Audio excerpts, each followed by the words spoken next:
their apology, they can shove their apology up there. Hemi Panarin definitely looked like he got his mojo back. He got an assist. I was wrong. Big. And welcome back to another edition of the Final Buzzer. I'm your host for today, John Volkowski. And I'm not used to this hosting thing. I haven't done this in a while, so bear with me here. I have with me here, of course, our fearless leader, Mark Williams. Hey, everybody. Big news last night, and, of course, I was working. And, of course, the hockey news, Anthony LaRocco. I'm confused. Is it like, close to March or close to deadline time? Because that last night was certainly a wild ride. Well, I think we were exactly 6 weeks from the trade deadline yesterday. So we will have a very interesting trade deadline coming up. But this is kind of like the big shot fired across the bow to start off. And it's not even February yet. I mean, is Jim Rutherford engineering this deal or something? Chris, we'll talk about that in a little bit. It's amazing because the big name battered around, whichever one you want to say the word for. I mean, it was always JT Miller. JT Miller trade coming. JT Miller is imminent. Nobody had Mikko Rantanen getting dealt on their radar. And there's so many. One person did. Yeah. And I forget who it was, but there was something that I saw. I forget who tweeted it, but it was somebody from a podcast. Was it Empty Netters? I think maybe. Okay. That talked about the possibility of Mikko Rantanen getting dealt. So masterclass move by Carolina. You could say that. Definitely say that. All right. There are numerous ways of looking at it. We'll get more into the nuts and bolts on this one, but actually, let's just get it started, guys. Blockbuster trade that happened, and a blockbuster move was Tony DeAngelo going to the New York Islanders. Nope. Mikko Rantanen going to Carolina. Taylor Hall as well. Marty Necas, Jack Drury out the door. Slew of draft picks. Chicago taking on 50% of the contract. Who wins this trade short term and the long term? Well, I think the obvious is right. If depending on if Rantanen re-signs or not. I mean, if Rantanen doesn't re-sign, the Hurricanes don't get the job done, then I think it's pretty clear that Colorado will ultimately win the trade. So, I think it's funny, as we said, no one really saw that Rantanen was going to be traded. Although I have to say, when the short time I was with Colorado for the hockey news, Adrian Dater had put an article right when the season started that Rantanen wasn't likely to resign and that, the Avalanche were going to kind of see how things progress during the year. And, Elliot Friedman said yesterday that he thought it was a possibility that Rantanen would be traded. He just didn't think it would be this early. So I think his name was out there more than people really in the hockey world knew of. And I think what it came down to is, if you saw a couple of the quotes coming out of Colorado, is that, Rantanen has the same representation of Draisaitl. This is a guy that scored 50 goals a couple of times. He saw Draisaitl get paid $14 million, and, that's what he wanted. Apparently he was firm on that, and Colorado didn't want to bust their internal pay structure by paying him more than Nathan McKinnon, and they also have Cale Makar that's due for a raise in a couple of years. So, me personally, I think it's silly for them not to have wanted to pay him more than McKinnon. I get that McKinnon's the best player in the league, but as we see, as years go by, salaries escalate, and there's that next man up mentality in terms of topping the next highest paid guy. And, just because McKinnon's maybe their best player, he signed that contract a couple of years ago. So just because of that, you don't pay Rantanen what he's worth. Because let's face it, he may score, if he scores 50 goals this year, That would be 3 years in a row, correct? I mean, not many players have scored 50 goals 3 years in a row. He honestly, frankly, he deserves to be paid like Leon Draisaitl. So I get why Colorado, what their stance was. I just don't necessarily agree with it. But as for Carolina, I mean, they just got one hell of a hockey player. And, yeah, Marty Necas was having a fabulous year. Not many people thought he was going to return in Carolina this year. There were a lot of questions that he might have been traded in the offseason. Ultimately, they decided to keep him. But, that's you lose Necas, sure. But, I mean, Rantanen is a big upgrade. And to get Taylor Hall as well, great job by Eric Tulusky in Carolina. Fabulous job. But shocking, though. Shocking. No one saw it coming. Yeah, I ultimately thought that Mikko Rantanen wanted to stay in Colorado, and I thought that he would sign for about the same that that Nathan MacKinnon got, because in my opinion, he's worth about that. I don't think he's worth $14 million that Draisaitl got. And yeah, you could talk about, oh well, he'd be the first back-to-back 50-goal, 100-point, back-to-back-to-back 50-goal, 100-point player other than Alexander Ovechkin, 08, 09, 10. Mm-hmm. I mean, and that's a hell of an accomplishment. And John LeClair was the last back-to-back-to-back 50-goal scorer before him, 96, 97, 98. So, yeah, I think that Rantanen, he wants a little more than what he's worth. I understand the salary cap's going up. But at the same time, do you really want to leave a place where you've become an absolute legend and play with two just otherworldly talents? Like, do you really want to be the guy on another team? I mean, I get it. Maybe he wants the challenge. Maybe he wants the challenge in addition to the salary boost. And I get it. I mean, it's a business. You break your back, you bleed, you sweat, you cry to get to this point. Like Ric Flair talks about, to be the man, you got to beat the man. Well, he also talks about blood, sweat, and tears being shed in that ring. And these guys do the same thing.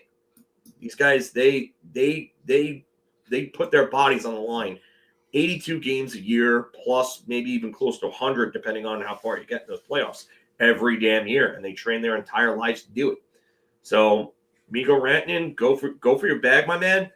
But I really wonder about leaving Colorado for Carolina. I mean, sure. I mean, it's not a bad place to live by any means, but I just, place. I mean, I would. I have family there. I would move there. Not even, no question. But it's just, I don't like it from his end. I also don't like it from Colorado's end that they couldn't come to an agreement. Like, you couldn't have paid him $13 million and said, hey, you know what? Cap's going up a little bit, Nate. You signed your deal going on 3 years ago now. You couldn't have just budged a little bit on it to keep him there. I mean, I guess what they want to do is they want to keep everybody under MacKinnon. And you know what? I understand it in that aspect, because the guy just won an MVP last year. 51 goals, 140 points. He reset the franchise record. He passed Paul Stastny's record. Mm-hmm. He scored more than Joe Sakic has scored. Joe Sakic never scored more than, 120 points in a season with Colorado in 96. That was his big year. And his Conn Smythe year. Yeah, and that's his Conn Smythe years too, because he had, 19 playoff goals, I think it was that year? 18. Tied for second most all time. Yeah, Curry had the most with 19. Yeah. And Reggie Leach. And Reggie Leach too, yes. 70, 75. 76, I think it was, yeah. Yeah. But, yeah, it's just crazy to think that Nathan MacKinnon had that type of season. He's on that type of deal, and Mikko Rantanen thought he was that much more. I just don't think that Rantanen is worth the same $14 million that Leon Draisaitl's getting, when Leon Draisaitl has had 5 100-point seasons in the last 6 years, and he would have had 6 in a row had not it been for that 56-game shortened season in 2021, in which Connor McDavid somehow broke 100 points in.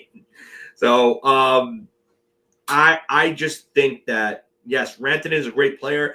I am not discounting him by any means, but I just think that Draisaitl is in that notch right above him. And listen, if anybody disagrees, cool.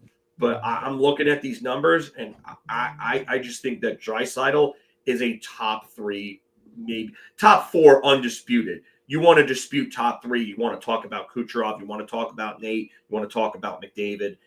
Okay, you could put Draisaitl at 4, but I don't think Rantanen's in that 4. I think Rantanen is somewhere in that 5 to 8 range. Yeah, I think Rantanen is one of the more underrated superstars that's out there. I've praised Mikko Rantanen since the first day we've ever started one of these shows. Now, I do have to say that two examples come to mind on this, Phil, which is you have a player that outgrows a team, and then you have to ship them, sort of like Artemi Panarin. When it was the Blackhawks that sent him to Columbus, then he outgrew Columbus because they knew the contract was going to be too much, and he ended up moving on. Those are all things you got to love about when a player grows that big. I mean, it happened to a lot of guys. Gretzky outgrew Edmonton. Messier outgrew Edmonton. And then they end up moving on to bigger markets. But so first, Panarin's what comes to mind. Let me go back to this.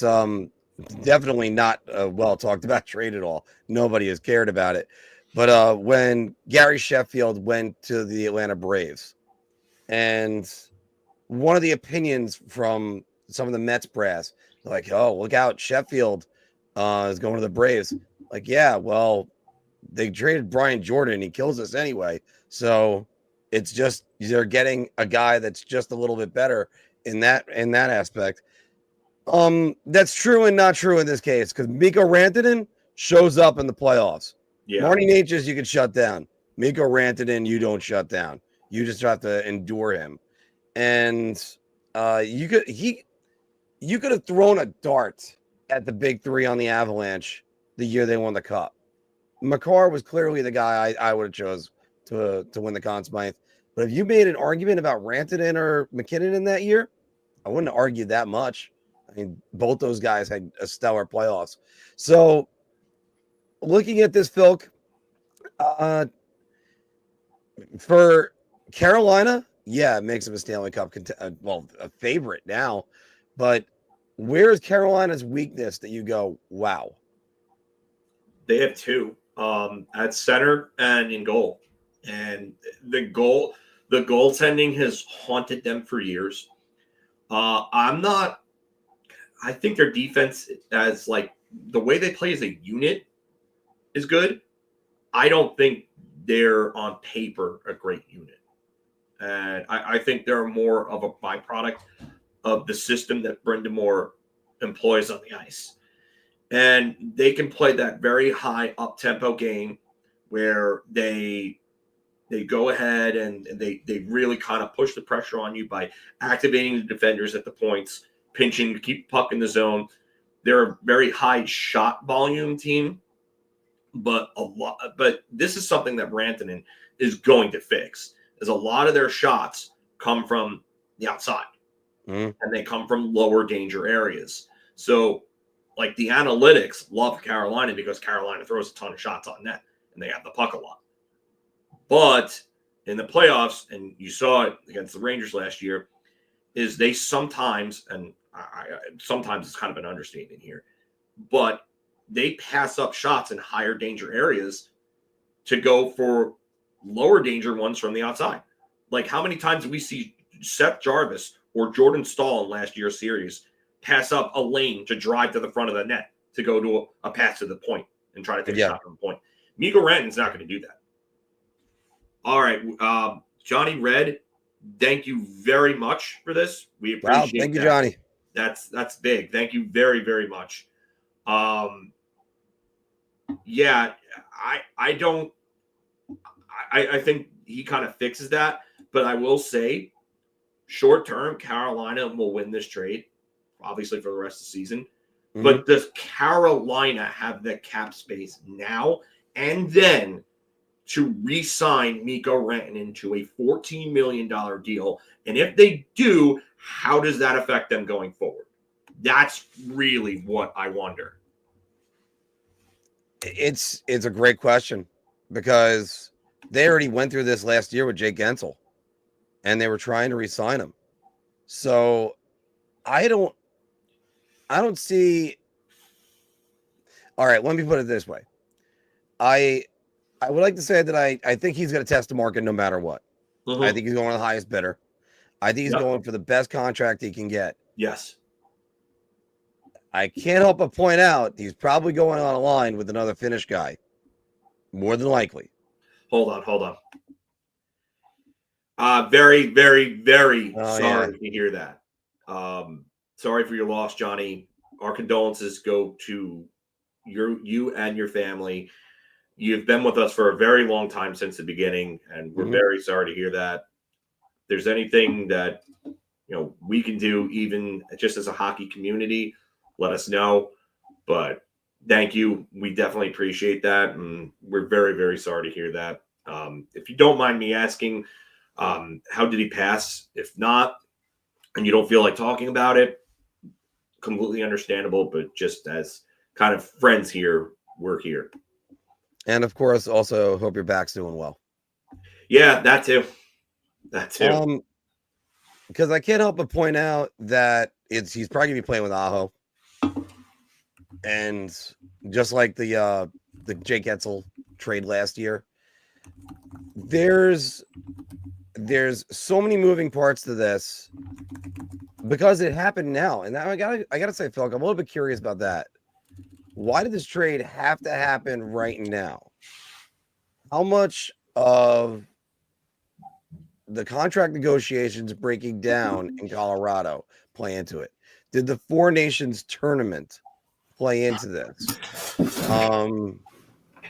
Like, Anthony, what do you think about that? Why did this trade have to happen right now?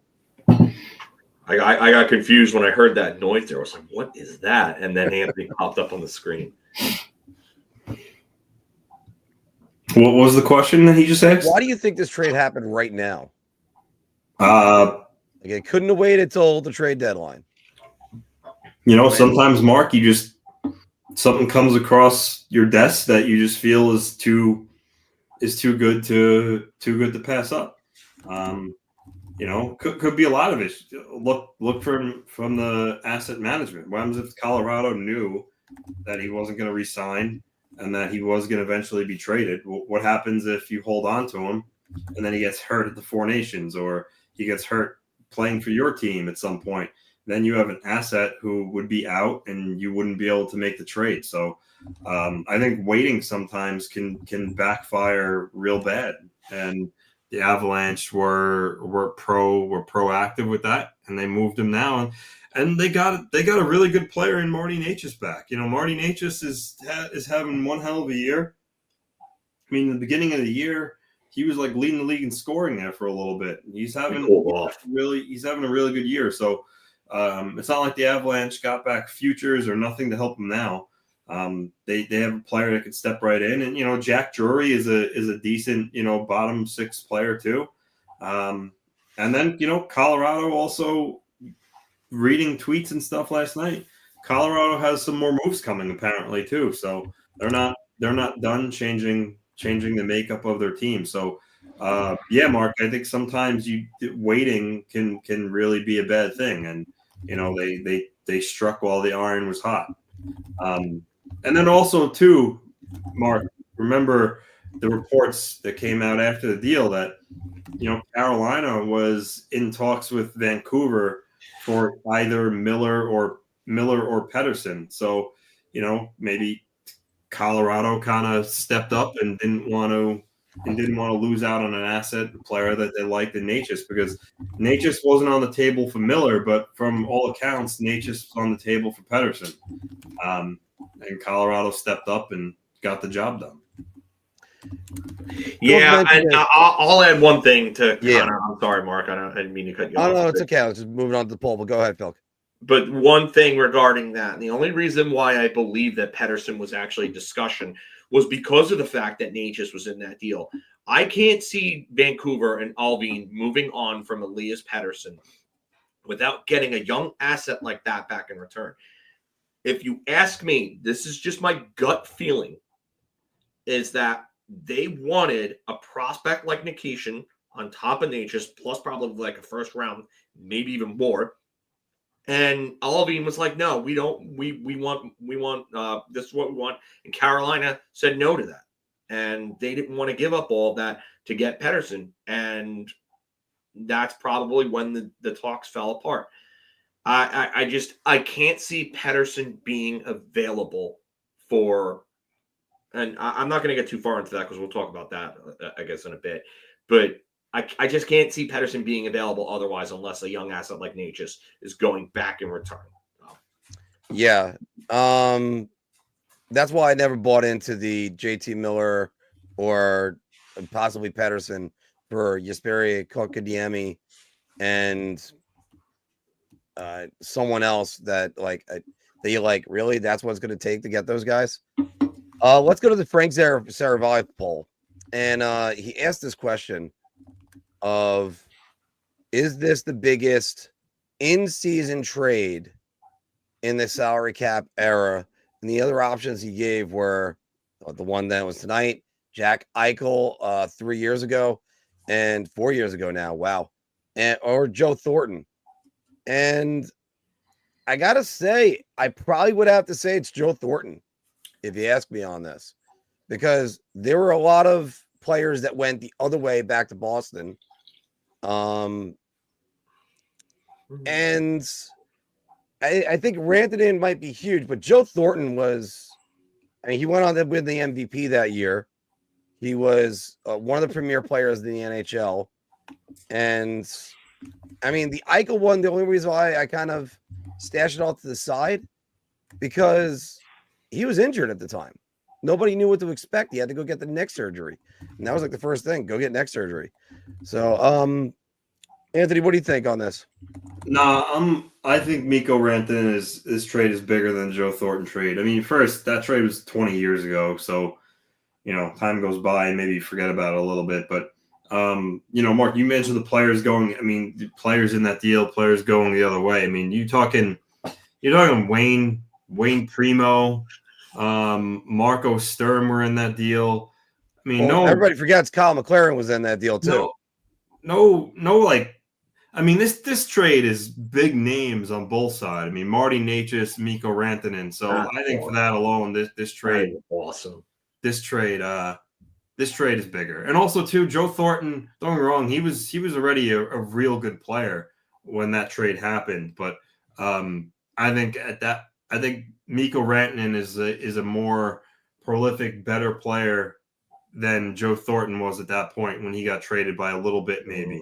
But for me, I just think that the Rantanen for Natchez trade is bigger just because the other guys in the trade, Marco Sturm, Wayne Primo, it was a big deal, but I go with this deal, in my humble opinion. Subban for Weber, I don't think was an in-season trade. No, that was at that was right before Stamkos signed his contract, literally right before. Yeah, I don't remember that being an in-season trade. I think that was an off-season trade because that happened right around the time that the Rangers signed Jimmy Vesey, from what I remember. The Taylor Hall trade happened. All that happened within a span of a few days. I gotta say that I disagree with both of you guys for various reasons. One, in terms of talent exchange, it's definitely the Rantanen trade. Because what went the other way for Thornton was just not enough. It just wasn't enough. I'm sorry. At that point, we knew what Brad Stewart was. He was already 7 years from being drafted. He was drafted in 1998. And he had been in the league for quite a few years at that point. We knew what he was. He was a decent, second pairing defender. Not a guy that could give you points on your second pairing. Good two-way defensemen. Marco Sturm was 27 at the time. He was really kind of like a 50, 55-point player. Nothing major. He wasn't anything you were going to headline a trade with. And then Wayne Primo was a guy who'd been around forever. It was a depth piece. They didn't get enough in that return. If you want to talk about shock value, the Joe Thornton trade was the biggest shock value of them all. Yes, he had the incident a couple years back that got him kicked off of the second version of the NHL 04 cover. That version had 3 different covers because Danny Heatley, and then obviously what happened with him and Dan Snyder, how, the wreck. Then they went to Joe Thornton. Then he got into that barroom brawl in Boston, which got him removed off of the cover, and it got him removed from the Dunkin' Donuts ads that he was a part of for a bit up there. And then they went to Joe Sakic, who was the final cover athlete for that year's cover. And then it was out of nowhere that deal happened. Anthony, I will completely disagree with you that Rantanen was a bigger and better player at this point than Thornton was. Thornton was the guy in Boston. He had a 100-point season in 2003 when in the middle of the dead puck era.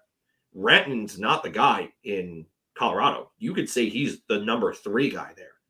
And there is a legitimate question to be asked of whether or not he can maintain this production with Carolina. Do I think it's possible? Yeah, especially if he plays with someone like Sebastian Aho, his countrymate. But I do think that there is a cause for concern about that. Do I think that Mikko Rantanen can have a slight drop off and be like a 45 goal, 90-point guy instead of a 55 goal, 105 to 110 point player? Yeah, I think it's possible, especially when you lose that type of talent around you. And you got to remember, he plays on a power play with those 2 guys. That power play is nasty. Absolutely nasty. It's been nasty for a while.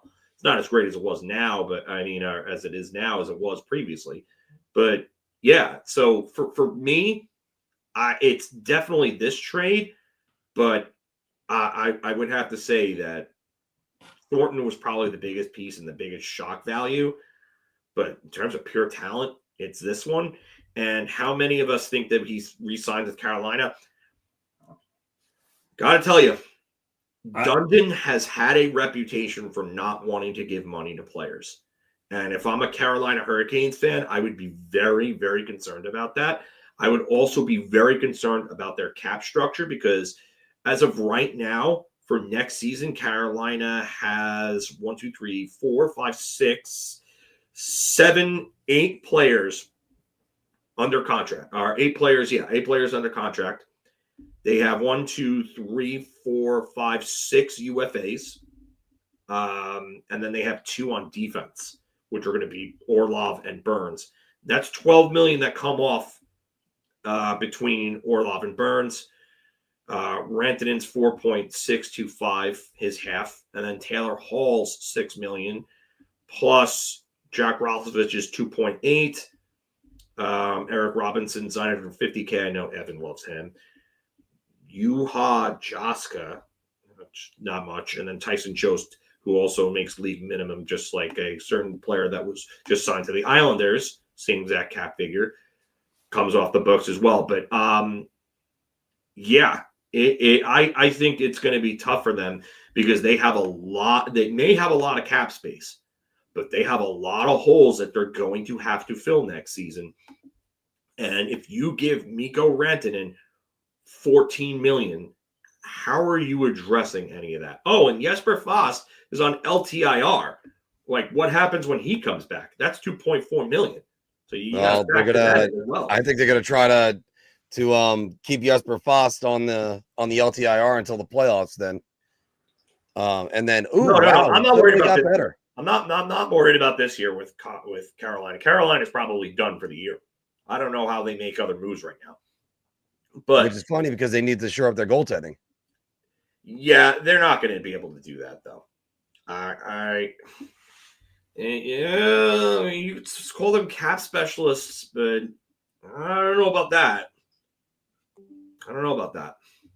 I think having his countryman Sebastian Aho with him, I think that he'll do a good recruiting job to try to convince him to stay. And I also think Tom Dundon, I don't think he would have signed off on the trade if he wasn't willing to give him the money that he's going to command. So I think it's honestly, I think it's a 50-50 shot. I think he might, the lure of testing free agency might pull him there. But then again, if he meshes well with Aho and gets comfortable playing with him, he might decide to stay. So I think go either way right now. Yeah, but Anthony, sort of like Jake Gensel. Jake Gensel messed with Aho as well. He was going to test the market. I think he's tested the market. I think that's what this really comes down to, unless they show him the money. To go back to 1996 for a second. For Jerry Maguire. Yeah, show me the money. If they offered him $14 million and he's happy playing with Aho again, his fellow countryman. I mean, because I don't think any team in free agency is going to give him $15 million or more. Okay, that's what I was just going to say. What happens if they go and they go to that $14 million right off the bat? And they say that, don't you think that his agent is going to turn around and say, hey, you know what? They just offered us $14 million. Let's take that to free agency and let's see who's willing to go over that. Right. And then you get some stupid statements like, well, the players know the cap is going up. Here's something that you know what? Here's something funny, because I like this comment. I love this comment, by the way. Someone earlier in the chat said, and I'm trying to find the deal, the comment rather. Here, yes. This comment from David Wood. I would be pissed if I were a Chicago fan. You move your big piece and you get a third and you retain. Well, what if Chicago, who needs to get a legitimate weapon with Connor Bedard, comes in and says, we'll give you that $15 million that you're looking for? What if? I'm not saying he doesn't necessarily want to go there, but if he's about the money, he's already got a Stanley Cup. So he's already won. He's already established himself as one of the game's true greats. What if he is looking for the best contract that you can find? Chicago could offer it, and they could offer it no problem. It's going to be something that's interesting. And again, they need to find somebody that's going to bring out the best of Connor Bedard. I also Chicago would definitely be a team that would definitely try to pony up the dough, because again, you look at the comparison to Panarin, and you got a guy that's at the top of his game, lands on the free agent market, and you go, we gotta get this guy. But going on with this quote that I put up there before, Sarah Valley said, and not sure how to process, but an impeccable source said that the Rantanen deal was not the biggest thing on the table in the last 48 hours. So, Phil, who could this be, and what can be involved? Because a lot of people speculated Sidney Crosby going to Colorado. I was going to say, if you believe what was going on last night, especially with guys like Kevin Weeks and Ryan Callahan making tweets like that, maybe it could be Sidney Crosby, but there are quite a few people, including Elliot Friedman and Frank Saravalli, who threw cold water on that and said that that's likely not happening. I have a hard time seeing it myself. What does Crosby have left to prove? One, to everyone else out there, and two, to himself. This is that. Hold on. This is a real good comment actually here, because that could be something that Pittsburgh could also be working on, and that is something that's been talked about recently. Yeah. Supposedly, Dubas is willing to retain to get Erik Karlsson out of there, and that could be still a very big move because he's still productive offensively, despite the fact that he's not going to score anywhere close to 100 points again, which I can't believe that happened in the first place. But that would still be a very, very big move. I don't know if I would classify that, though, as bigger than the Rantanen deal. No, I wouldn't. So If this was 5 years ago, different story. yes, yeah. If this was 5 years ago, absolutely, I would say, okay, you know what, Eric Carlson. I don't think so to this either. JT Miller wouldn't be bigger than Mikko Rantanen. We're going to talk about that in a little bit, Arthur. Good that you brought that up, but we are going to talk about that in a little bit as well. I mean, if it's not Crosby, yeah, I mean, depending on the other parts of a deal, Elias Pettersson trade could be bigger than a Mikko Rantanen deal. So that's certainly possible. Yes. I mean, option C could be a player that no one's talked about that has been maybe being shopped that would shock everyone too. So there's that option too. So you never really know. There's always that one every deadline. And maybe Mitch is out there. But the problem with Marner is he has that full no move. So if he wasn't willing to waive it in the summer, why would he waive it now when his team is, at the top half of the league? So I don't know if it'd be Marner. I mean, listen, the easy prediction is to say it's Elias Pettersson just because there's been speculation about him. But truth is, you never know who it could be that maybe Frank Seravalli was tipped off on. Also, it can't be a guy like Brady Tkachuk because right now Ottawa's fighting for a playoff spot. No, and they would like to get back to the playoffs. Yeah, I doubt it's Tkachuk. There's just not been a lot there after that, and I doubt Pettersson gets moved. This comment here, if you would have said this like 4 years ago, I would have completely been on board with you. But Evgeny Malkin looks like a shell of himself right now. Yeah, I don't know if he's playing hurt or if his age is finally catching up with him, but he is a shell of himself right now. He looks very close to retirement, if you ask me. So I don't think that's it. And it's Sorokin. just a question on who this could be, and it makes it fun for us because we get to speculate, guys. Sorokin? No. Yeah, I can't see that, Abe. I'm sorry. He does have the LOL right behind it. I heard someone suggest maybe Brad Marchand because he's gonna be a UFA in Boston, struggling a little bit. They're a bubble team. You know what? Kevin Weeks posted a tweet of the eye emoji with the city of Pittsburgh.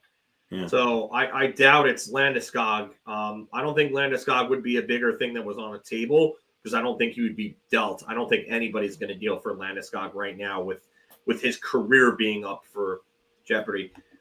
Listen, if Mark and I got traded for Elliot Friedman and we got paid what Friedman was getting paid by a major network, I'm packing my bags and moving to Canada and taking whatever salary he's taking because that'll probably give me a better life than the one I have right now. Right. I mean, look, first off, good get for Big Apple Hockey then in that case. Yeah, big get for Big Apple Hockey. I mean, a little bit offensive that I'd be traded from our own channel, and then Anthony's sitting there going, you know what? I'm the last man standing.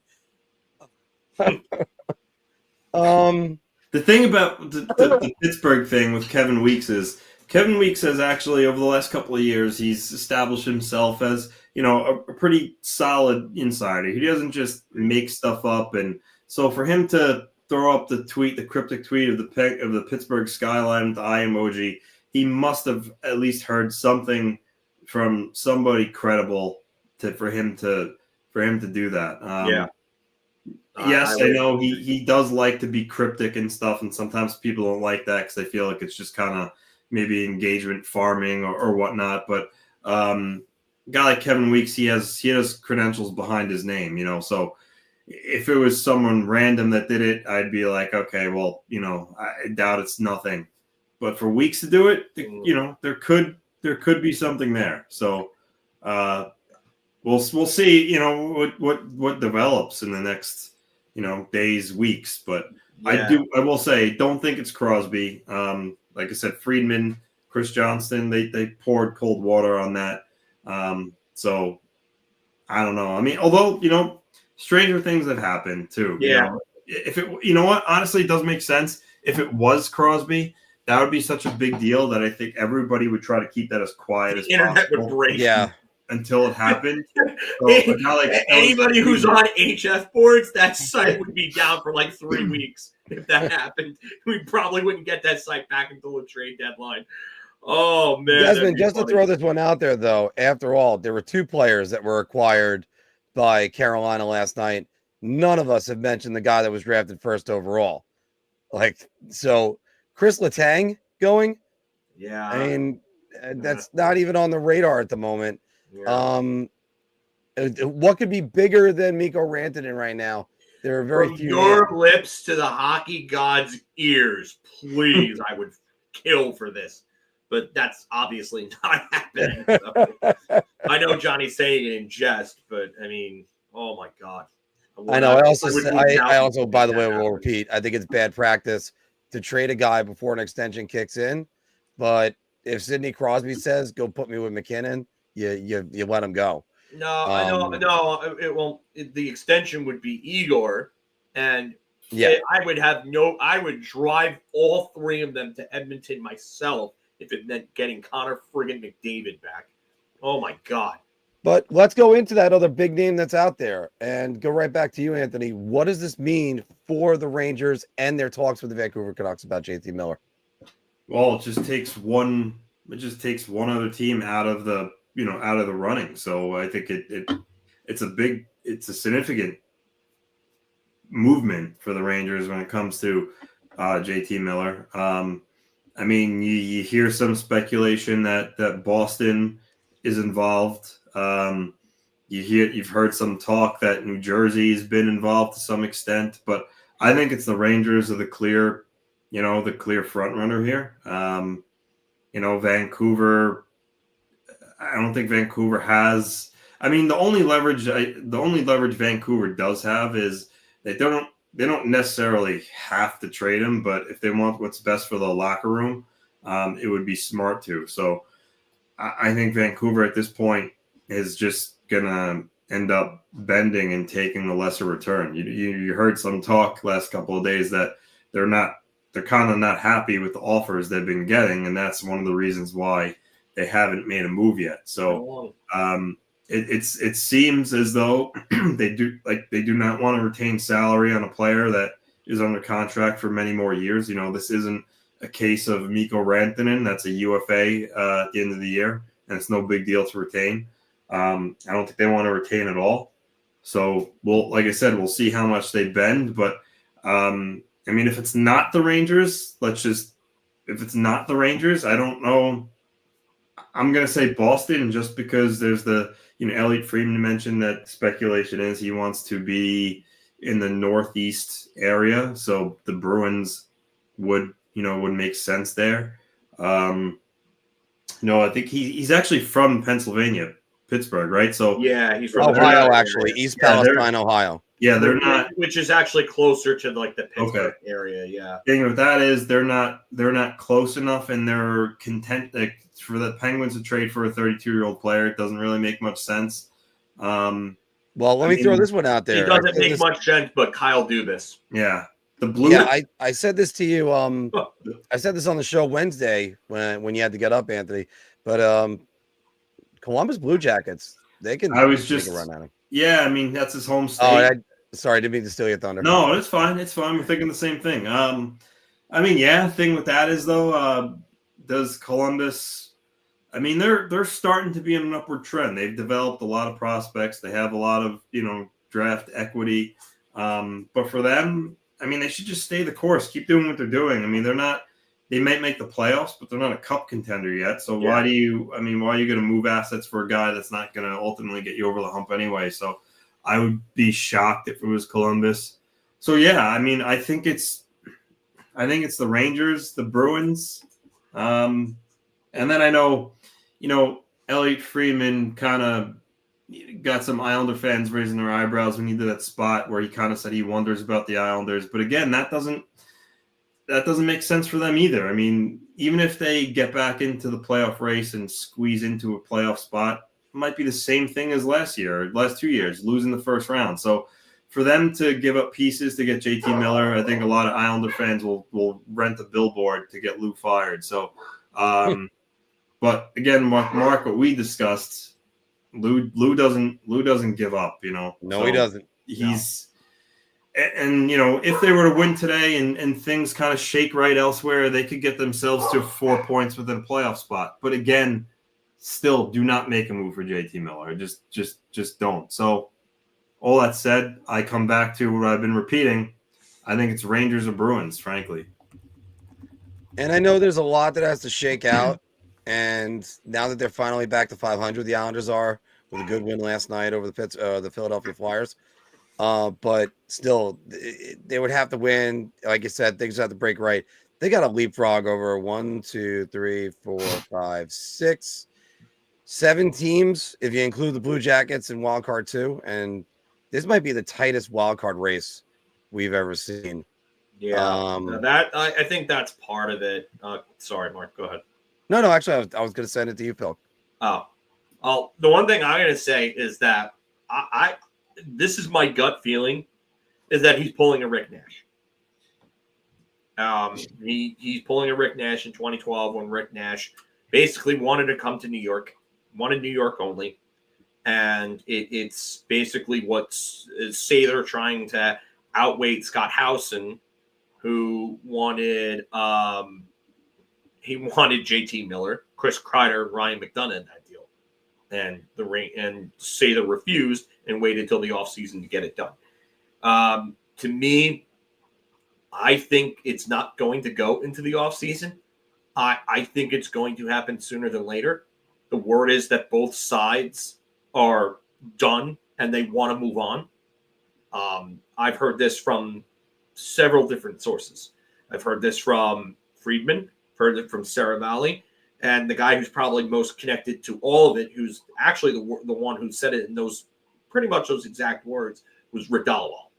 And anyone who knows Rick Dollywall, he's probably the most connected guy outside of the beats, and I think he might even have more access in beats. I think he's got somebody in that organization that's pretty high up that leaks him info, because he's been right on a lot of things for Vancouver over the years, if anybody knows his history.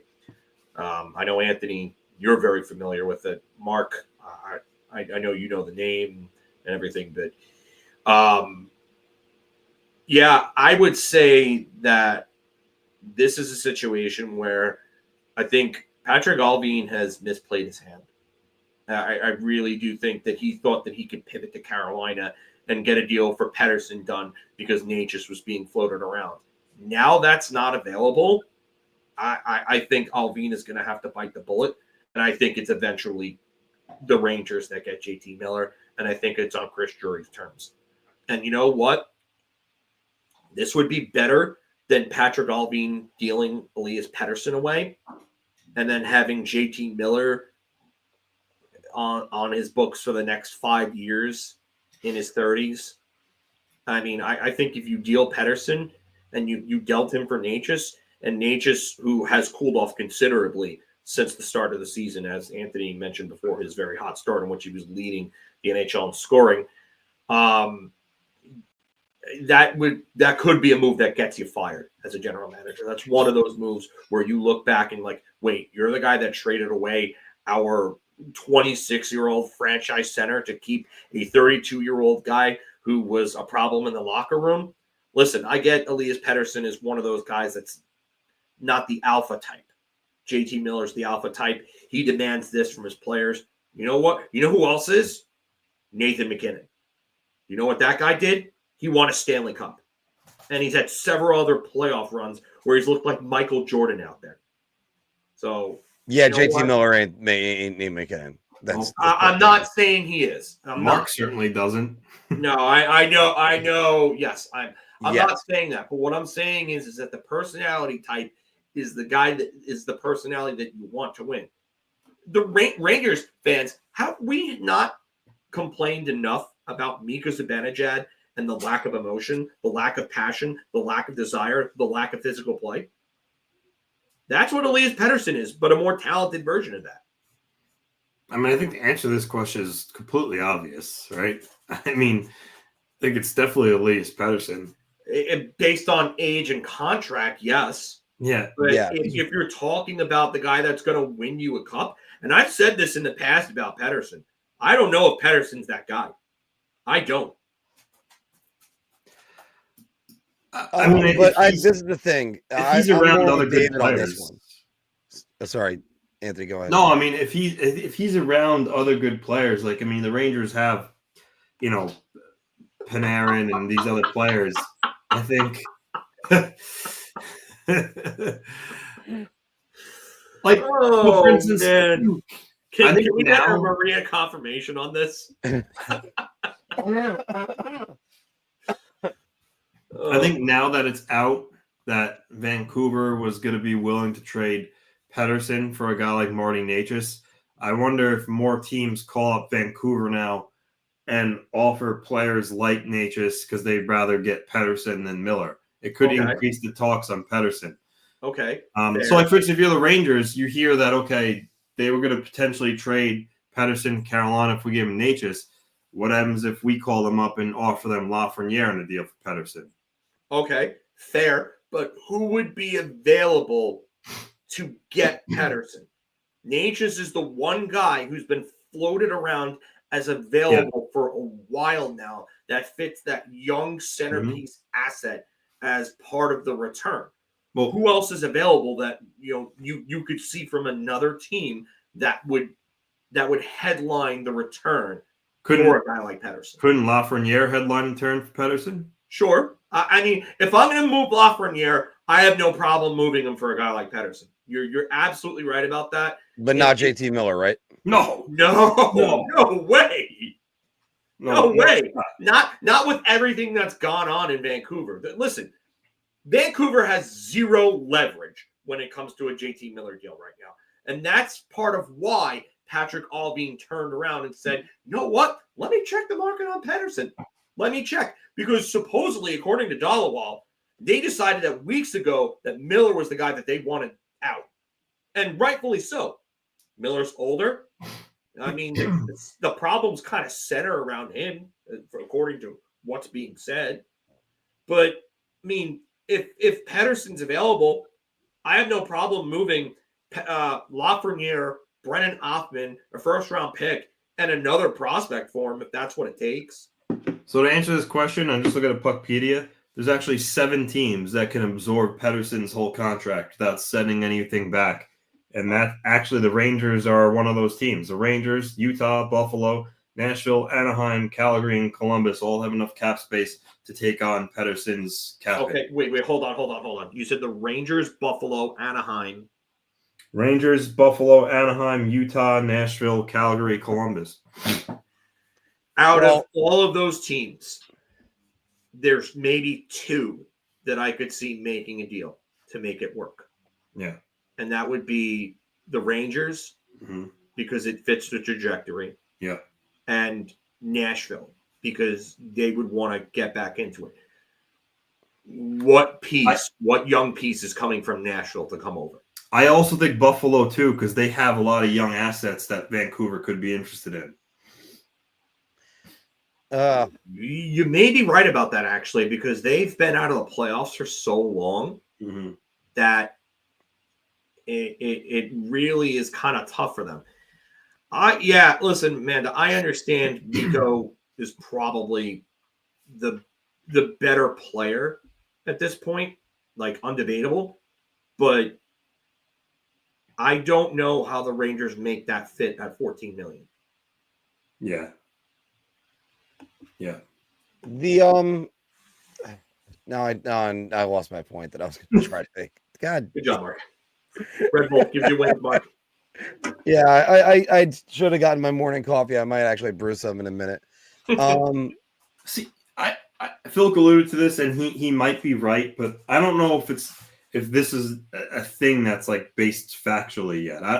The Canucks not winning the cup or whatever has nothing to do with like Elias Pettersson's not the reason why.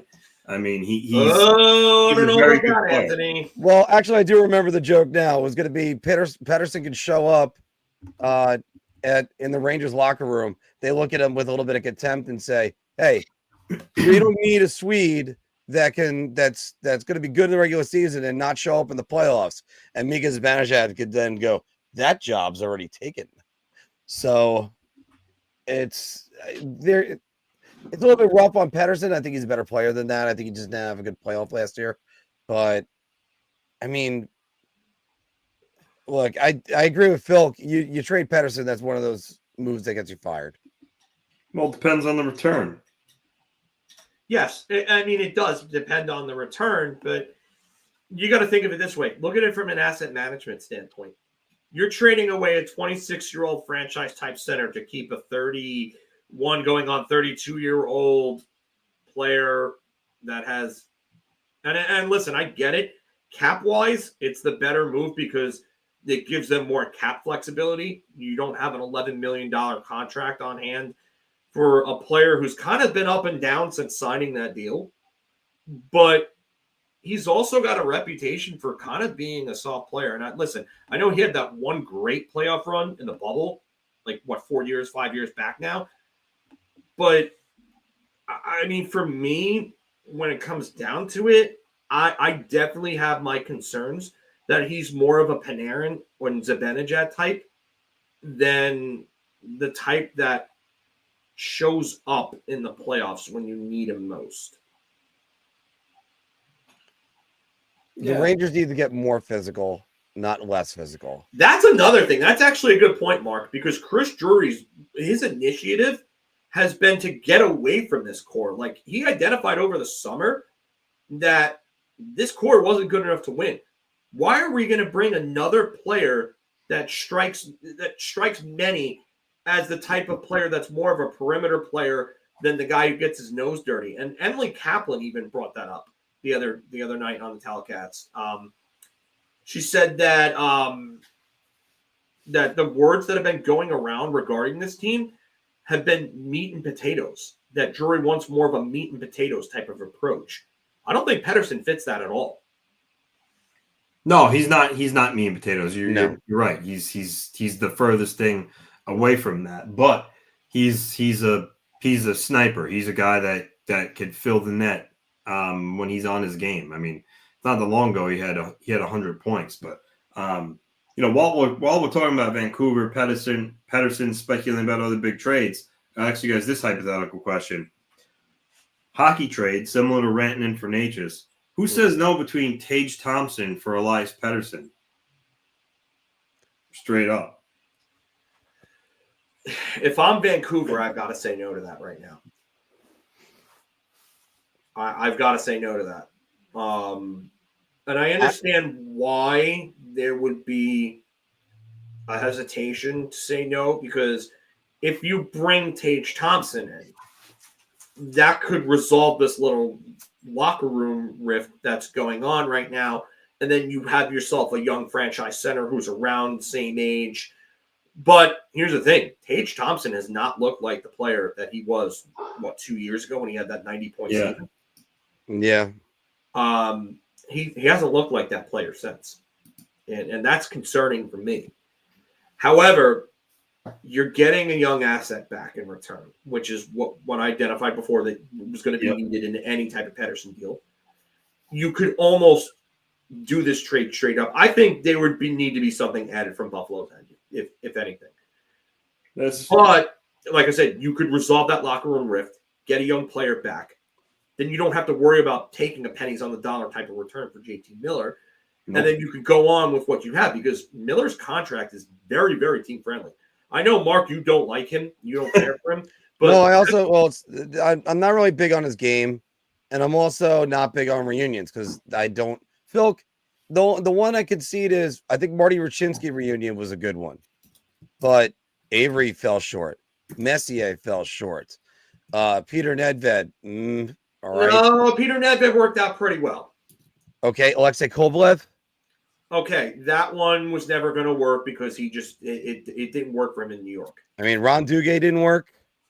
Also, by the way, the other thing I just want to say with this also is I too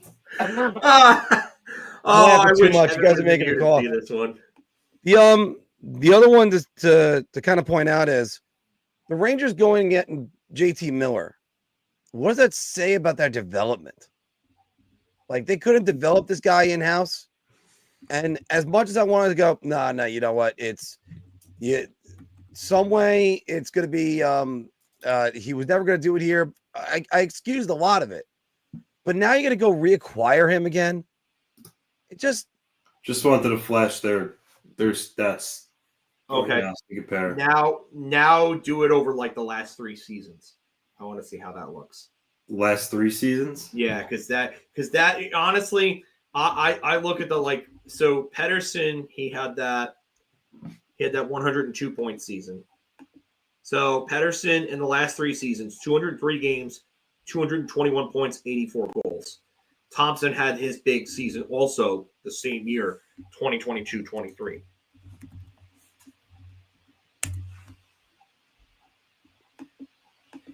So Pedersen was over a point per game. Thompson, on the other hand, not nearly as good. 192 games played, 190 points. He's close to a point per game, but a lot of that is because of that big season, that 94-point season. Since then, 29 goals, 56 points in 71 games last year, 40 in 43 games this year. Yeah, I see it. Yeah, Pedersen 221 and 203, and Thompson, 1. Yeah, there's a big difference between these two, and Tage Thompson's actually older than Pedersen. He was drafted in the year before. So,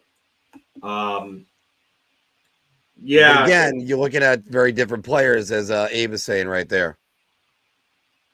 Yeah. Okay, we have a little graphic to add here. Marks. I got it on right there. Okay, so his career. Yeah, Pedersen's dominating everything here over the last, and this is head-to-head for the last 3 seasons, right? No, this is actually their entire career right now. Their entire career. Oh, yeah. Well, that's unfair. I would have gone the last 4 seasons then, because Tage Thompson really kind of broke out in 21-22. So I would choose 21-22 to now and see how it looks, because that's going to give you a little bit better of an indication, because when Elias Pettersson was winning a Calder Trophy, scoring 60-something points, almost a point per game as a rookie, whatever it was that he There you go, Phil. That's for 21-22. Yeah, it's close. It's close. Definitely close. But here's one reason why this might go through if it was proposed. And well, Mark, if this trade was actually proposed, Anthony was next to me he was on the Arizona trip that I watched, the Friends reunion. Go ahead, Anthony. If this trade was proposed and you were the general manager of the Sabres, you would submit the facts to the central registry and get the wrong Elias Pettersson in return. You would have Elias Pettersson, the defenseman from the Canucks, on the deal, and it would be a major Mark messed up. Yeah, well, fortunately, that's why I would make every underling make sure that that's double checked over and over again. Same name, different positions, same team. There's a lot of revivals I don't like either. Reboots as well. But to keep going on with this, the one reason why I would possibly accept that trade if it was presented to me in either situation, what the hell is working in Buffalo and even Vancouver to a lesser extent? I think Pettersson is probably the better fit at center for a first line center. The thing that scares me from a Buffalo perspective is, what does this do for them? Yeah. You trade for the wrong Sebastian. Oh my God. That would be like, that would be like when Anaheim failed to get that trade done because they forgot to submit the paperwork or whatever it was a couple of years back. I forgot all about that. Yeah, they didn't get a trade done because I think they missed paperwork submitting it by like the deadline or something, and they failed to get the trade done. Oh my God! Oh, that would definitely be Mark. Yeah. Well, or even worse, that'd be the plot of Jurassic Park 3 where they go to the wrong island. They're like, no, well, it's Alan Grant. He was here. No, this is Isla Sorna or something like that. Talk about one of the look. It's one of the dumbest things Michael Crichton created with that. Like, oh yeah, there was another island. But I just Mark loved Creedence Clearwater. Wasn't into the revival. The only problem I have with some of the examples you gave, Mark, were that it was players like, all right, so the Kovalov example, I understand. okay, Ron Duguay came back at the end of his career. correct. That's not really, again, what were the other examples you gave? You gave Duguay, you gave Nedved, you gave Kovalev, you gave Messier. Again, Messier was 40 years old when he came back. 39 Right. going on 40 when he came back. Turned 40 that January in 2001. He had a very good first year, but I mean, he was clearly not the player, and he wasn't brought back to be the savior. He was brought back to bring leadership to that locker room, and bring accountability, which they needed because that country club environment was going on for way too long. Although he couldn't fix that. So Brian Noonan. really, I went with a bunch of these different ones. I'm going with my article I wrote on this last that's year. a very, very, yeah. I'm sorry, and he ended up being brought back to bring back Tikkanen, Yes, that's true too. and Tikkanen ended up actually being very good for them in that end of the season run in '97 and into the playoffs. He eliminated Florida.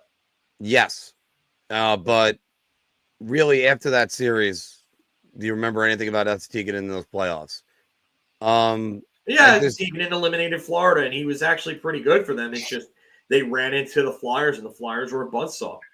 The Sean Avery reunion is one of them that sticks out in my head. And okay, the problem I have with the Avery reunion is that Tortorella neutered him. I think if you had any other coach that would have just let him do his thing, I think Avery would have been okay. And their record with him in the lineup, everybody's talking about Matt Rempe's, but it's not the Matt Rempe effect. It's the Sean Avery effect. Avery was the first guy that really did that.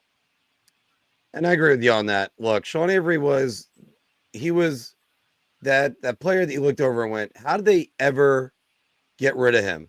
And then he hit Semyon Varlamov in the back of the head with a stick. Fight breaks out.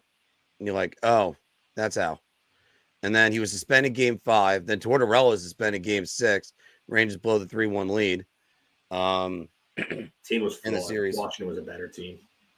Well, Washington was a better team, but still, you're up 3-1. Yeah, and one of my favorite things was I had the argument with somebody about Nick Zherdev at that time. Like, oh, why'd the Rangers get rid of Nick Zherdev? Well, Chris Drury with a broken hand had 2 goals in the series. Nick Zherdev, perfectly healthy, got none. Yeah, it's Zherdev. That's why he was eventually just not brought back. I mean, the arbitration thing happened, and we know how Saylor loves players that take the team to arbitration. Although he made an exception for Dubinsky, and then ended up trading him 3 years later for Rick Nash. But yeah, Zherdev was another story, and yeah, they needed more from him. Marcus Naslund was really at the end of his nadir at that point. So. Johnny Red's asking, okay, guys, does this winning streak make you think that the Rangers will be buyers at the deadline? And does Drury think so? I think Drury, again, we said this before, I think Drury has to. And I do think this recent good stretch means they might be renters, not really buyers, I guess. How else would you say that? I don't think they're no. I think they're buyers. I mean, buyers. Unless they go back on a long losing streak here, I think they're going to be buyers. Which the schedule and the fact that they're playing well is going to make that possible. It's just I think they're going to be buyers. Something would have to change drastically. As far as rentals, player return, I think it depends on the situation. I mean, obviously JT Miller has term; they're interested in him. Would he be interested in a rental? Yeah, I'm sure he'd be interested in a rental. But it really all depends upon the price. On the flip side, Abe is asking again. Too early to tell. I mean, the Islanders 6 points out right now. To me, anything 5 or less is manageable. So if the Islanders can make up some ground in these next 8 or 9 games prior to the Four Nations tournament, that's really going to depend how it goes. You know, if they could chip this down to like the Rangers, like a 2-point deficit, 3-point deficit, I think that Lou will look to add. I know Islander fans don't want to hear that, but that's just the truth of the matter. He will look to add. If things go the other way and they lose games, and you're talking still like a 6-8 point deficit or more, then he'll look to sell these guys. But right now, it's still up in the air. I think if anything, the JT Miller trade talks tell you that Drury's looking to buy. I think that's pretty well established from all of this. So I do think that we're looking at a team that's going to buy as opposed to sell. And I get where you're coming from here, David Wood. I don't think he's worth $11.5 million. I don't think he's playing like that. I think he's playing just much better than the below average play that we were getting from him. That's why I can't justify paying a goaltender $11.5 million when it's $3 million more than a guy who's going to win his third Vezina. Mm-hmm. You got to realize there are not a lot of goaltenders in the history of the NHL that have won 3 or more Vezinas. Hellebuck's going to do it, and he's 30, and he's still got chances to win more. So I definitely think that they're going to buy. Yes, I was talking about tanking for Hagens and everything like that a month ago or so. Yes, and so did I. And, we all thought that this team was a lot closer to doing that. But, that's not happening anymore. It's just simply not happening anymore. Should we re-sign Borgen? If it's financially plausible, yes. I think he's played well enough to the point where he could earn a second contract, but I wouldn't give him anything more than what he's making right now. I just don't think he's worth a raise, like a significant raise. I just really think that he's someone that you would want to keep because he brings what they've been lacking, and he looks like he's finally comfortable here. But to give him $3 million plus, you can't overpay for depth players. You're going down the Barclay Goodrow route again. You're going to get yourself into trouble. And if you want to take a look at another local team that's overpaid depth players in the past and it's causing cap problems, look at Anthony's Islanders. They overpaid Pajot. They overpaid Martin and Clutterbuck and these guys. And it caused them cap problems for a while. They had to lose guys like Devon Taves because of it. You can't make that mistake again. Mark? Yeah. And we actually discussed, I referred to this as sort of a win-win trade with Kakko because they were going to get rid of Kakko. They at least got something back. They strengthened their blue line. First off, Engvall's paid.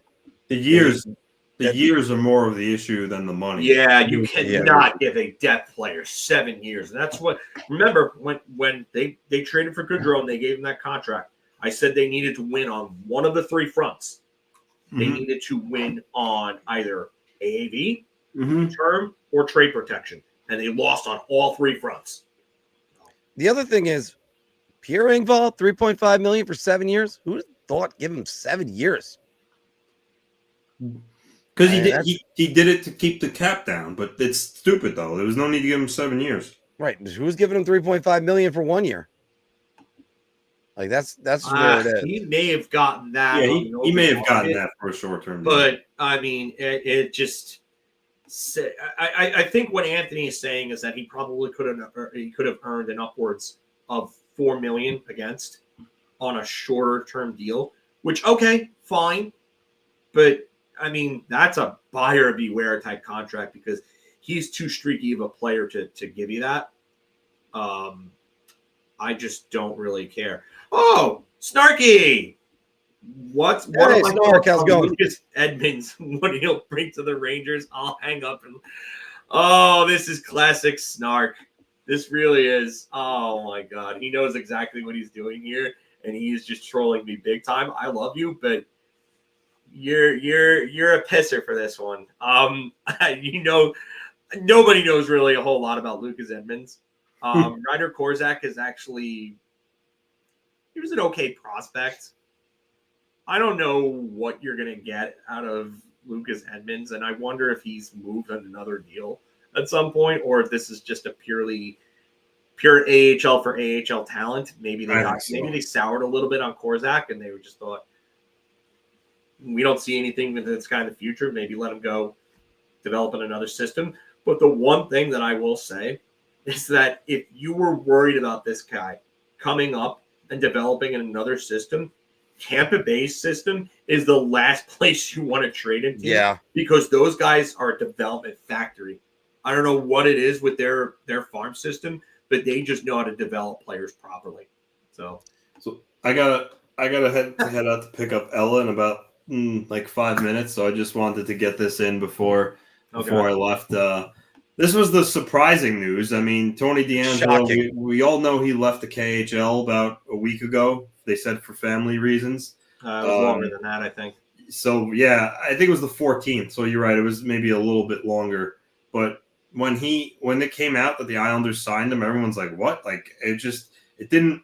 I mean, no one thought that this guy would come back to the – although, actually, you know what? I'll take that back for a second. When I looked at his numbers in the KHL and then I saw how he left, I thought to myself, maybe they say it's for personal reasons, but he could have found a team with interest in the NHL. But I still didn't necessarily think that he was going to come back to the NHL, nor did I think that the Islanders were going to be the team that signed him. So this definitely raised some eyebrows, and it's definitely controversial because of his past with Georgiev and how he kind of got ran out of a couple of other places too.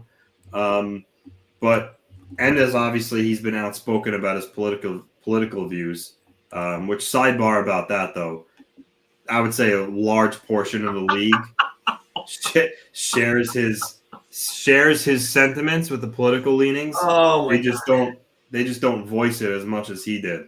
Well, it's not as controversial now, so that's one reason why. But I don't want to get too far off topic, but TJ Oshie on Inauguration Day, he had a tweet, and I can tell you what it was about. He was very happy. Al McGinnis actually tweeted that he was so happy. So I think a lot of the league shares DeAngelo's viewpoints. He just has been very vocal about it. Yeah, I was going to say, the problem is not necessarily just the viewpoint, even though that is a part of it. The issue is that DeAngelo went out of his way and was very active on Twitter instead of worrying about his play. Yeah. Hey, you know what?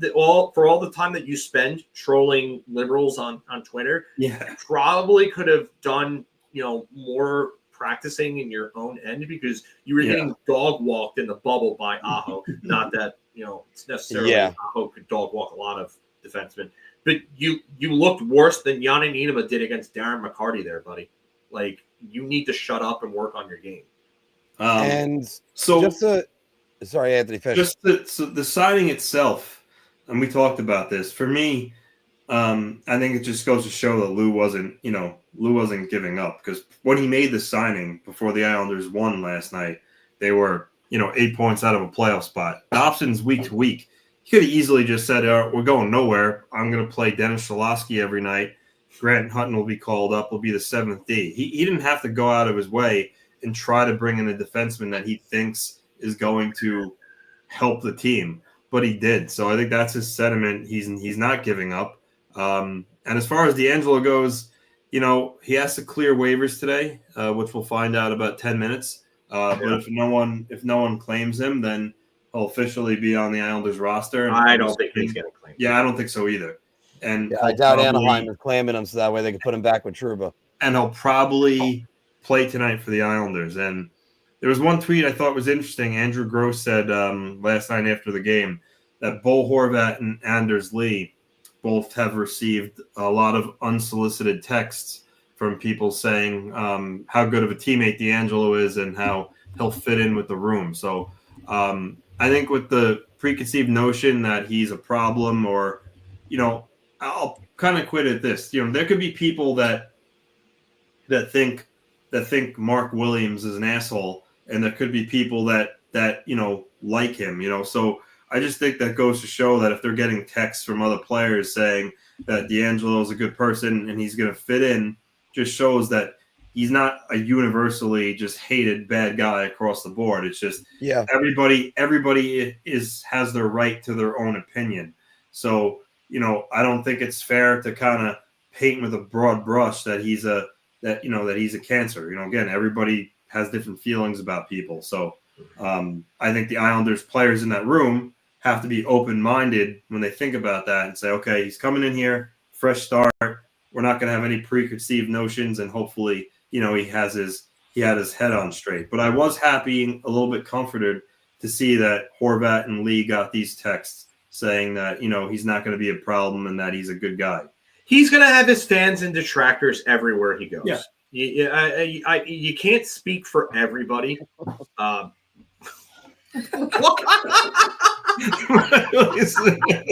unnamed sources are now being named. Oh my god. Oh. But I listen. I mean, he's got a reputation. I do think that when I look back on it now, I think a big part of what happened in New York was not only his doing, but it was Georgiev's doing as well. And Georgiev, when Igor came up, he started sulking after Igor's wins because he knew that his starting job was done. And Georgiev, he got himself booted out of Colorado too. Yeah. So, I mean, I think he's part of the problem. DeAngelo still has his fans. Like, he still has his friends. He's still friends with Strome. He's still friends with guys like True. I mean, I'm not sure about Trouba, but I know that he's friends with Strome. I believe Fox is still friends with him. I mean, some of these other guys, they like him. And some of these guys are going to think of him as he's funny and he's a clown. But he's got a reputation of being somebody that causes problems in the locker room. So, you know what? I'm not going to vouch for him, but I'm also not going to say that he's also the entire problem as well. But also, one thing to kind of say, we all have those friends, by the way, that like you'll be like, hey, hey Johnny, how you doing? Oh, it's everything's going good. Yeah, I like you, man. You're always a great guy. Thanks. Can I come play on your team? Fuck no, I don't want you in my locker room. There are those guys where you're just friends with them, and you can be friends, but then I'm not loaning you my car.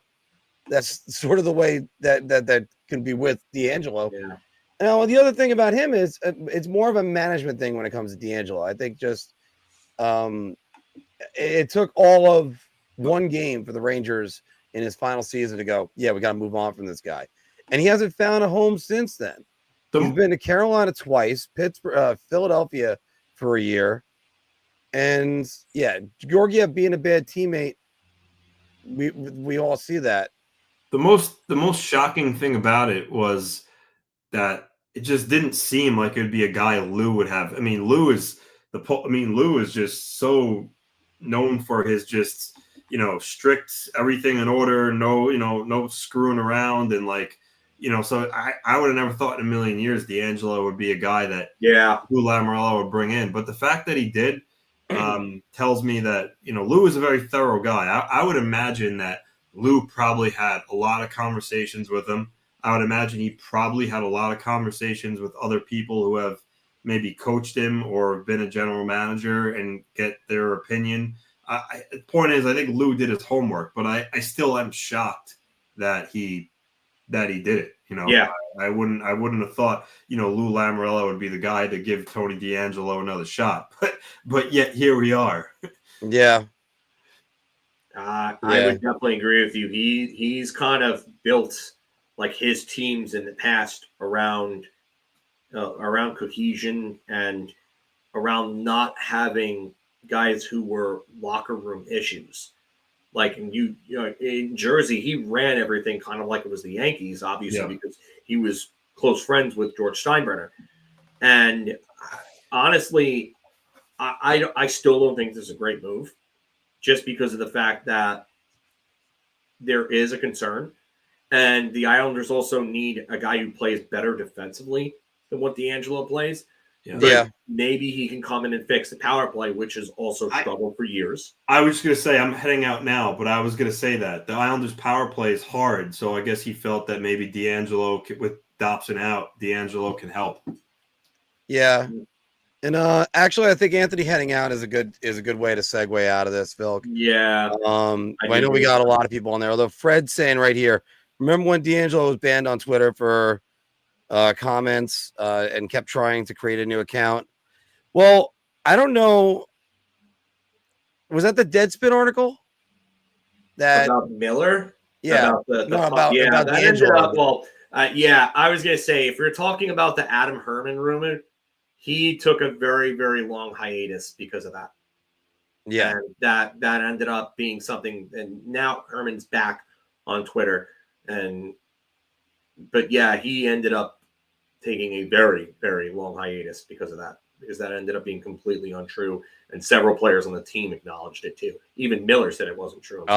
John Davidson acknowledged it, and John Davidson, yeah, when John Davidson went after Herman for it, he was not happy about that. Right, and look, that's one of those things where you have to be very careful with your opinion if you throw something like that out there. And look, I understand we're in a different atmosphere than what was 4 years ago, but that we first guessed that one and just said nope. And there's even evidence of, like, one of the people that texted him after he got released was Keandre Miller right away. So it's not the same thing. It's just watch out when you throw something else like that. And yeah, Johnny, thank you very much, because again, we love doing these, and we love it because of fans like you. 190 people still with us. It's awesome. Yeah, 190 so far. And remember, like, share, and subscribe, everybody, if you can, please. And if you're new to the channel, I'm seeing some names that are new in the chat, but definitely like, share, and subscribe. We do our Wednesday videos usually about 5:45 Eastern. After that, we talk about a whole bunch of things around the league talk. Did you guys do the pick'em segment this week or no? We did not do the pick'em segment. I gotta get on that. Okay. I gotta get a quick intro for that, because I like the intros. I understand. They told me don't do it, but still, because that in the age of the internet, or now people just swipe right off. This actually came at the right time, because Maria's actually out at the getting her hair done. Do you want JT? Is that Miller? Yeah, and the answer for Mark is a no, because we all know Mark hates reunions. I hate reunions, and the other thing is, I just don't think the Rangers are going to utilize them right, and I would rather try to bolster the third line. That's what I'd rather do, or maybe finally. Well, actually, Zibanejad's playing better. Eye test says Zibanejad's playing better, and he's got the yips. You need Mika Zibanejad. The way that I try to pump up my teammates in hockey is I just tell them to insert I might as well just say it, fucking in the middle of your name. So if we were on the bench, I'd be like, come on, you're John fucking Fulkowski. Get the fuck out there. And now I just went from PG-13 to R. So sorry about that. Yeah, let's not get demonetized. I'm kidding there. I'm kidding there, but I would, and since they're not going to tank and they're not going to sell, why not? Especially if it's at a price that Drury dictates. So I'm concerned about what this means over the next 5 years. And I know everybody keeps trying to come up with a package. What's a fair package? If he was a pending free agent and even 1 year left on his deal, Phil, we know what he's got. Vancouver's sitting there going, we got a guy that scored 100 points before in this league, and 90 in, was it 2 other seasons, and 80 in 2 more? They're holding out for the best deal they can on JT Miller. Yeah. I ideal. I don't know what would be ideal at this point because it's not an ideal situation for Vancouver, Sean. It's really not. No. They thought they had other teams involved. I again, I'm going to give you my gut because you weren't in here before when I said it. But my gut is this is Rick Nash all over again. Rick Nash wants to come, or JT Miller wants to come to New York rather the same way that Rick Nash did. Said only New York, and they pivoted to Carolina. There were talks at some point, but it looks like it was for Pettersson and not for Miller. The word that's been going around, especially from guys like Rick Dallowall in Vancouver, is that they're not getting the offers they want. I don't think Pettersson gets dealt. I don't. I mean, could Tage Thompson be something? Yeah, I mean, sure. Maybe Bowen Byram goes in a deal from, Buffalo to Vancouver, something like that, as a part of a Pettersson deal. But I don't know if that gets it done. I really don't. I think James hits the nail on the head right here. I think I'd rather go for Brock Besser. You get a cheaper asking price, better contract, but then again, Phil, it goes right back to what is the fit? What is, instead of looking for scorers, keep in mind the Rangers beat Carolina last year. They beat Washington. Well, even though Washington has not completely retooled, they got beat by a team that was more physical in every possible way and matched up better defensively. Besser is an unrestricted free agent, and he's gonna require around $9 million. But I would say $9 million. That is what he's going to require with his stats recently. So I don't. Phil, I just look at it and go, JT doesn't fill that hole, that thing that people think that the Rangers have. Okay, so if you ask me who I'd rather have contract production wise, we're not looking at age. It's Miller at $8 million as opposed to Besser at $9 million. Because Besser's not a guy that puts up massive numbers. Miller has been a guy that's had a 100-point season and another 99-point season. Besser at his best has been a 40-goal, 73-point player, and that was last year. That was last year. Besser's also had major injury concerns over the years. He's missed time. He missed time in his rookie year. He missed 20 games. Next year, he missed 13. In the 70-game season, we'll just say 70, he missed about 13 games.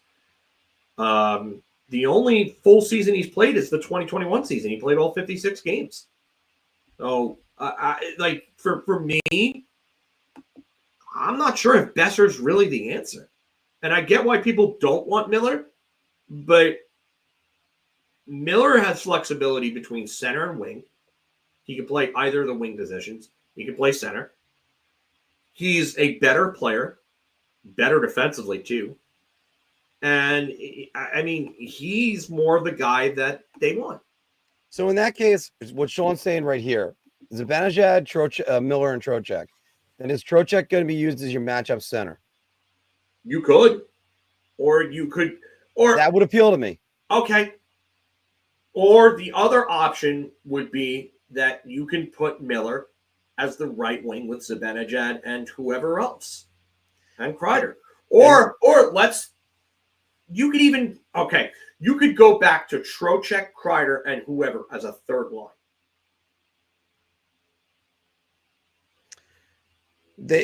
Every time they tried that, it's worked a little bit. Then it didn't work for about a game, and then they moved away from it. Because, by the way, that's what people forget. The Kreider Trocheck line was responsible for the only goal in Game 4 versus New Jersey, and then Igor let in that awful goal by Siegenthaler. Chris Michael, it's by the way, hey Chris, it's 5 years left on his deal till 2029, 2030. Yeah, 29-30. Yeah, But again, Johnny, this is where the hard part is. How do you give up assets for a guy with 5 years left on his deal? It's hard to put a figure on it. It's harder to put a figure on it now because of the fact that all of Vancouver's other options well, their only other option was basically now exhausted. The Rangers are in the driver's seat here. I think it's going to happen, and I'm really curious to see what ends up going the other way. I think Joe Gray says it right here. I agree with you on this. Your top guys being tough is what wins. Yes, absolutely agree. You also need that healthy mix of guys that are tough, and that's coming from a guy that's smashing faces in the wrestling ring on a nightly basis. So yeah, I'll agree with that. All right. Bilk, we've been going at this for about an hour and a half, so why don't we wrap it up here? Yeah. And it's good. It's like I said, last night was a huge amount of developments. Can't wait to see what's going to be coming of it soon. Does JT Miller get traded before the Four Nations tournament? I think so. All right. So from the words that I've been hearing from all the different beats, and especially from Rick Dollawall, is that they're both done. They want to move on. They want to get a deal done. I don't think this goes on for much longer. Yeah, I think it gets done before the offseason, Amanda. I really do. I think that this is something that doesn't go on. I think both sides are done with it. And I don't see a Pedersen deal happening unless something comes out of nowhere, a la Rantanen. I don't see it happening. I really don't. Sean, actually, I'm gonna plug Joe right here. I'm gonna plug his Twitter account here. So let's see.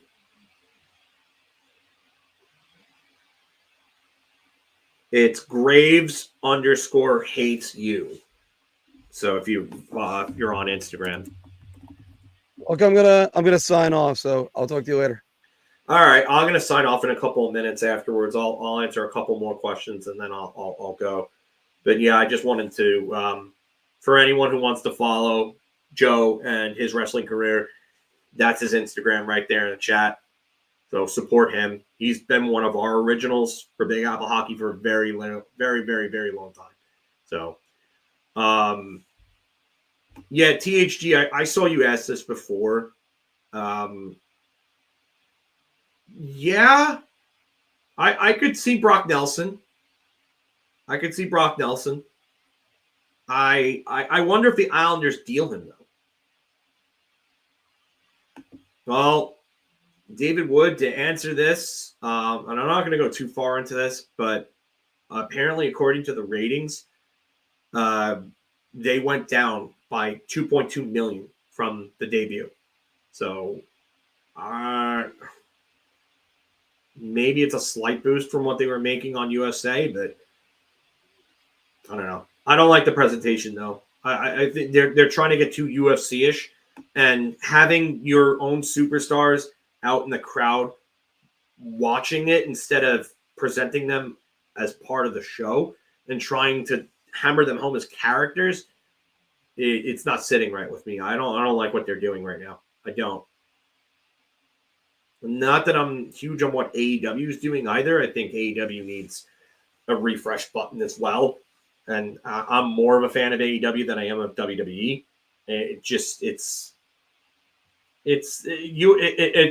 a different ring with a darker mat and a bunch of advertisements on it. It's just a lot more corporate. I don't like it. What move do you see them not doing named JT at the deadline? Well, if they don't get JT Miller, I wonder if they go back and they talk to Seattle about Yanni Gourde. That's someone that I thought that they would go after last year, but I'm guessing because of the fact that he had another year of term left on his contract. I feel like Yanni Gourde is what they want. They want meat and potatoes. Yanni Gourde's a shit disturber. He is Sean Avery. He's that type of player. Without the dirty stuff, he's just a lot more of a shit disturber.